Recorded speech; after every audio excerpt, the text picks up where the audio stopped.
The next Saturday, she made breakfast at his place. He hadn't given her a key, but she'd arrived early with groceries while he was in the shower. Door was unlocked, she said, kissing his damp hair. You really should be more careful. The breakfast was elaborate eggs Benedict, fresh fruit, coffee made in a French press he didn't own. Where did this come from? He held up the press. I brought it. Your coffee maker is terrible. She was wearing one of his shirts, the University of Oregon one from his bottom drawer. When had she changed? I need to take the kids to soccer soon. I know, Timber's youth fields.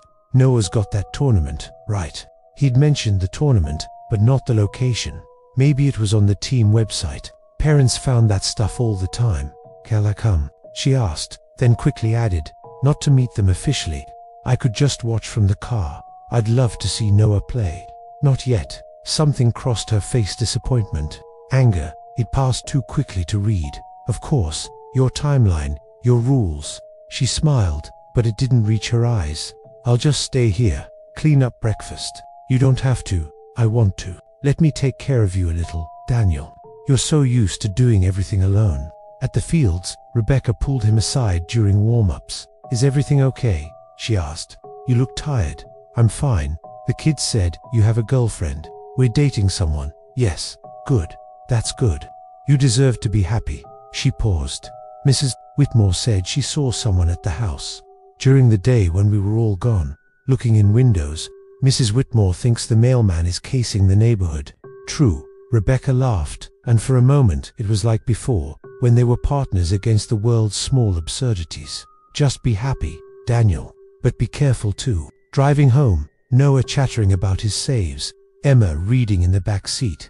Daniel felt the two parts of his life grinding against each other like misaligned gears. Clara had cleaned everything. The apartment looked better than it had since he'd moved in.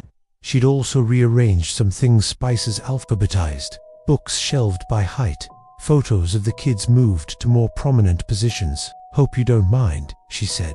I'm a bit compulsive about organization. In his bedroom, he found things that weren't his phone charger, a toothbrush, a sweater hanging in his closet. When did you bring these? Various times. Is it okay? I figured after 6 weeks. 6 weeks. Had it been that long? Time felt elastic since the divorce, stretching and compressing unpredictably. I should probably give you a key, he heard himself say. Really? Her face lit up. Only if you're ready. He cut one that afternoon. Watched her add it to her keychain next to several others and a University of Oregon keychain he didn't recognize. Go Ducks, she said, catching him looking. I almost went there for grad school. In what? Design. Ended up at Parsons instead. She'd never mentioned Parsons or grad school, but people's histories came out in pieces, didn't they?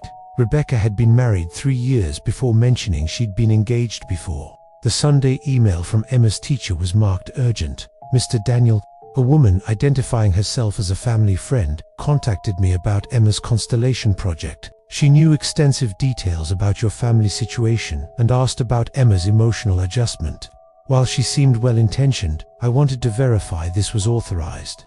Please call me. Daniel called immediately. She said she was helping with transition support. Mrs. Reynolds explained, knew about the divorce timeline, custody arrangement, even mentioned Emma's recent reading assessment scores, but something felt off. What did she want to know?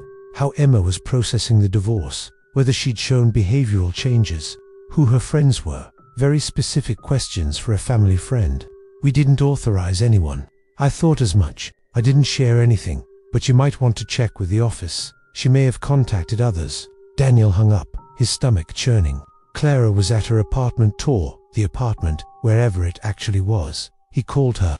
Someone contacted Emma's teacher, asked about her emotional state, her friends, the divorce. That's concerning, Clara said immediately. Do they know who? A woman, family friend, could be Rebecca's side. Maybe a relative trying to help. Maybe, want me to come over? You sound upset. No, I might need to talk to Rebecca. Of course. Let me know if you need anything. She sounded genuinely worried. Supportive, normal. But that night, going through his laptop, Daniel found browser searches he didn't remember making. Maplewood Elementary Staff Directory, Youth Soccer Goalkeeper, Training Videos, Childhood Divorce, Trauma Signs, Oregon Custody Laws, How to Bond with Stepchildren. His search history had timestamps when he'd been with clients, at the movies with the kids, asleep.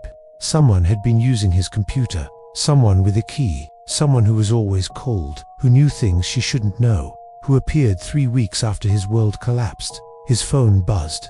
Clara, hope everything's okay with Emma's teacher. Some people have no boundaries. Right.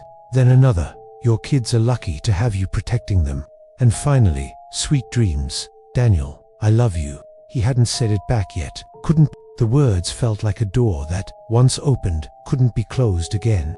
Outside, a silver Prius idled at the corner, exhaust visible in the cool night air. It had been there when he'd taken out the trash an hour ago. It was still there at midnight when he checked again. At 2 a.m., it was gone. But at 6 a.m., when he went for a run, he saw it again parked outside Velvet Brew, engine running, keeping warm.